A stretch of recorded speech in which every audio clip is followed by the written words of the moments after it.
Au nom du Père et du Fils et du Saint-Esprit. Amen.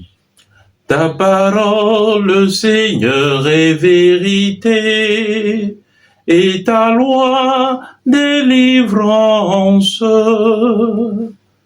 Évangile de Jésus-Christ selon saint Jean.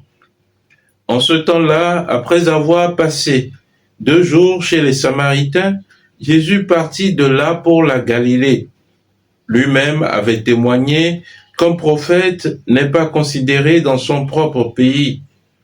Il arriva donc en Galilée.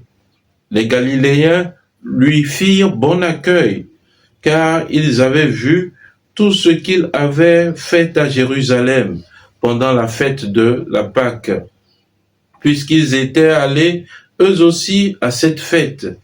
Ainsi donc, Jésus revint à Cana de Galilée, où il avait changé l'eau en vin. Or, il y avait un fonctionnaire royal, dont le fils était malade à Capharnaüm. Ayant appris que Jésus arrivait de Judée en Galilée, il alla le trouver. Il lui demandait de descendre à Capharnaüm pour guérir son fils qui était mourant. Jésus lui dit, « Si vous ne voyez pas de signes et de prodiges, vous ne croirez donc pas. » Le fonctionnaire royal lui dit, « Seigneur, descends, avant que mon enfant ne meure. » Jésus lui répond, « Va, ton fils est vivant. » L'homme crut à la parole que Jésus lui avait dite et il partit. Pendant qu'il descendait, ses serviteurs arrivèrent à sa rencontre et lui dirent que son enfant était vivant. Il voulut savoir à quelle heure il s'était trouvé mieux. Ils lui dirent, « C'est hier à la 7e heure, au début de l'après-midi, que la fièvre l'a quitté. » Le père se rendit compte que c'était justement l'heure où Jésus lui avait dit, « Ton enfant est vivant. » Alors il crut, lui ainsi que tous les gens de sa maison. Tel fut le second signe que Jésus accomplit lorsqu'il revint de Judée en Galilée. Acclamons la parole de Dieu. Louange à toi, Seigneur Jésus. Bien-aimés de Dieu, paix et joie à vous. Aujourd'hui, l'évangile que nous méditons ensemble nous donne de comprendre l'éducation de la foi du chrétien. Oui, ce fonctionnaire royal vient se présenter à Jésus et lui demande de venir, de guérir son fils, de descendre chez lui pour guérir son fils. Eh bien, Jésus n'agit pas immédiatement. Jésus ne se propose pas pour aller chez lui, imposer les mains à cet enfant pour que cet enfant revive.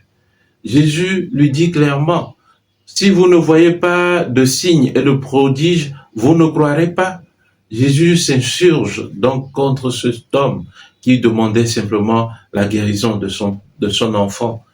Et après, Jésus donne simplement une parole à cet homme, « Va, ton enfant est vivant. » Bien-aimés, visualisons un peu la scène.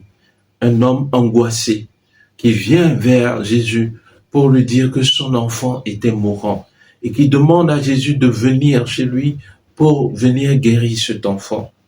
Et chers frères, chères sœurs, Jésus qui dit simplement une parole à cet homme. Oui, cet homme s'en retourne chez lui en croyant, en recevant cette parole à cœur. Chers frères, chères sœurs, souvent Jésus ne répond pas directement à nos attentes. C'est pour nous éduquer dans la foi. Regardons Élie, il a cherché Dieu dans le tonnerre, dans les vents violents. Dieu s'est révélé à lui sur un autre chemin, dans un zéphyr. Nos pensées ne sont pas celles du Seigneur. Nos chemins ne sont pas ceux du Seigneur. Alors, Jésus sait qu'il doit éduquer cet homme à la foi véritable afin que par lui, toute sa maison puisse croire. Et c'est ce qui est arrivé à la fin de l'évangile. Nous l'avons écouté. Cet homme a cru ainsi que toute sa maison, en voyant maintenant le signe que Jésus a accompli. Bien-aimé de Dieu, donc nous voyons que cet homme, lorsqu'il a reçu cette parole dans son cœur et qu'il s'en est retourné sur l'ordre de Jésus chez lui, il a vu ses serviteurs qui sont venus lui dire que son enfant est vivant.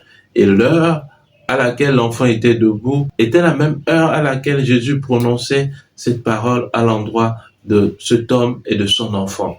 Chers frères, chères sœurs, Jésus est celui qui crée l'univers par sa parole. Saint Jean nous le dit dans son prologue. Au commencement était le Verbe et par lui tout a été fait. Eh bien, aujourd'hui encore, Jésus nous donne des paroles. Mais bien souvent, nous attendons simplement des miracles. Mais les paroles que Jésus nous donne, ce sont des paroles que nous devons avoir à cœur pour l'exaucement de notre miracle.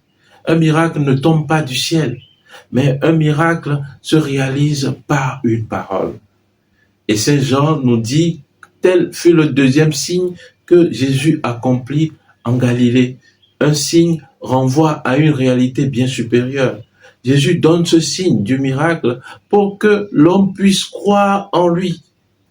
Bien-aimé de Dieu, cet évangile, d'une autre part, nous indique ce qu'est l'espérance. Ah oui, cet homme s'en retourne chez lui en espérant la guérison de son enfant. L'homme, après la parole de Jésus, l'évangile nous dit que cet homme crut en cette parole de Jésus. Dieu n'est point un homme pour mentir. Quand il parle, il agit. Ce que sa bouche a dit, sa main l'accomplit toujours. Alors, cet homme reçoit cette parole et marche dans l'espérance en attendant l'accomplissement de cette parole. Et cette parole s'accomplit. Ce que la Bible nous enseigne, Habakkuk 2, verset 3, ce n'est encore qu'une vision, mais attends-la. Si elle paraît tarder, attends-la. Elle s'accomplira forcément. La promesse de l'Éternel s'accomplit toujours dans nos vies. Chers frères, chères sœurs, combien de paroles tu as reçues de Jésus? Combien de promesses tu as reçues de lui, Jésus? Il accomplira forcément ses promesses dans ta vie. Le dernier élément que nous voyons dans cet évangile est relatif à la parole de Jésus qui dit « Venez à moi, vous tous qui peinez sous le poids du fardeau, et moi je vous procurerai le repos. » Cet homme vient à Jésus et il dépose son fardeau auprès du Seigneur. Puis il s'en retourne chez lui. Plus avec ce fardeau, mais avec la promesse dans le cœur que la parole que Jésus vient de dire s'accomplira. Chers frères et chères sœurs, bien souvent nous venons au Seigneur avec nos problèmes, avec nos fardeaux, et nous le lui disons, mais la faute que nous faisons est que nous repartons avec ces mêmes problèmes après avoir quitté Jésus. Oui, il dit déchargez votre fardeau sur le Seigneur. Venez à moi, vous tous qui ployez sur le poids du fardeau, et moi je vous procurerai le repos. Lorsque nous déposons un fardeau au pied du Seigneur, qu'il reste là au pied du Seigneur. Le Seigneur lui-même s'en occupe et promet par sa parole accomplir ses bénédictions dans nos vies. Ainsi donc, bien-aimés de Dieu, nous devons croire aux paroles de Dieu.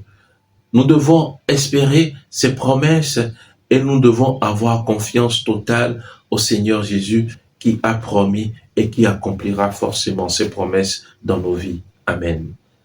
Prions le Seigneur. Donne à ton peuple, Seigneur, d'être renouvelé à l'intérieur et à l'extérieur.